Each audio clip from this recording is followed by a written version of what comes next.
and 3G, of course, but I've got it on a private Wi-Fi network that I'm sure everybody here has already sniffed out and seen the Android SSID, right? And probably a few people know how to hack that already, knowing the people here. Actually, a friend of mine was telling me about how quickly those things can be hacked. It's just frightening. All right, so there's Slashdot, as you can see. Still loading up, and we got a little plus minus here, so we can zoom in if we want. Or I can go here, and I can say, I want to go to a new window. And you get that.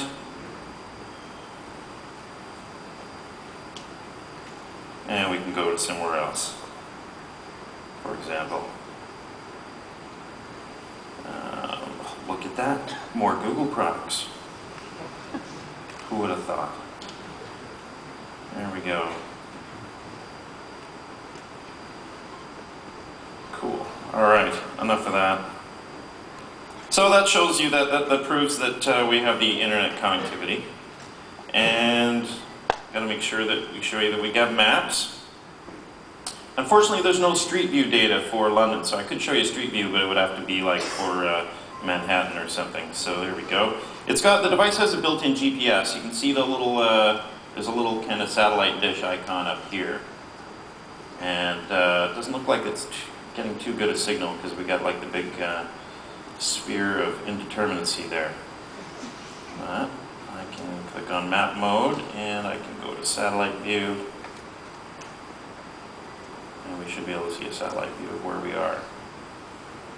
Check it out.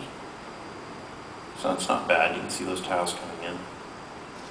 I'll zoom in and go like this, and we can really make it work and hit those servers by going like that and see how fast we can, it'll load up those tiles. Oh, not bad, not bad. Let's try going in a little, zoom in a little tighter.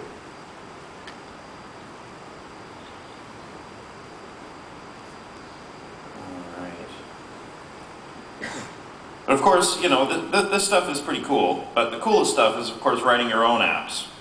So I spent like literally just 2 hours, and I wrote my own app, and I'll show it to you. It uses a technique there's a guy in the audience here who's actually writing a book on Android, so he really knows it well.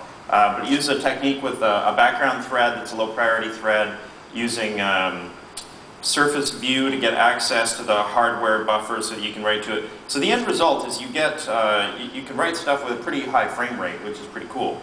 And it's all in Java, so you don't have to resort to trying to figure out, you know, the ARM assembly language and whatever, because the highly optimized Dalvik virtual machine. The guy that wrote the Dalvik virtual machine, or the tech lead, every time I go back to California, I sit down and talk to the guy, because he just, you know, blows my mind. He's so smart. He's telling me about the virtual machine and all the cool stuff. But you'll be able to actually see that code pretty soon. So here we go.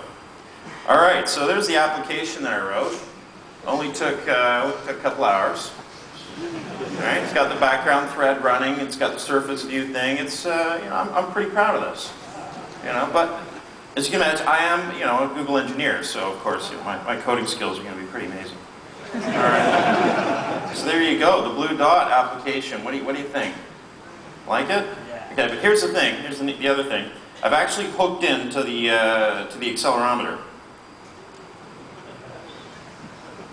so you can actually see it do that. I can tilt it this way, which is kind of fun. And you can go in this direction too, and that direction. We're back to 1970s Pong. Look at that. So that's kind of fun. But then you can use the touch screen, and you get a little bolt of lightning toward your the blue dot, and then I can just sort of whiz it around like that. And so when I was counting the frame rate, I was actually getting like up to 40 frames a second on this guy, which is fun. So yeah, actually it was only about, you know, it was only a few minutes to get the basics of the code for this, and the rest of the time was me getting the physics just right so that it looked okay. So that's the blue dot. Thank you. If you want to see the code for this later, I can show it to you. All right, the amazing blue dot demo. Yeah, and then we've got other things in here. global time. I don't really know what the point of that is. So in here, API. So okay, this is something I find kind of cool.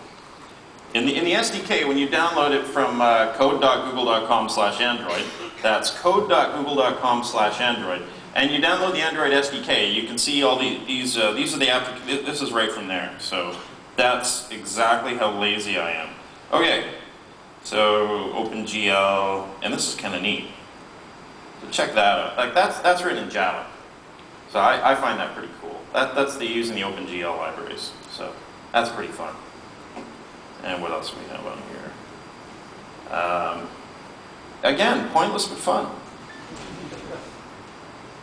So you can combine this kind of capability with the fact that you can write everything in the Java programming language. I think it's, someone here correct me, it's JDK 1.5, I think, right? Is it? Yeah, 1.5? All right, it's the expert there. Excellent. So that's about it for the physical device demo. I hope you guys come to the talk that I'm going to be doing later, which is just a basic introduction into Android, the stack, what it is, why we're doing it. No code though. The second one that I'm doing will actually have some code, and maybe I'll show off the secret bouncing ball, but you know, I might just like leave Google and form a startup all around the bouncing ball app. We'll see. We'll see. All right, thank you very much.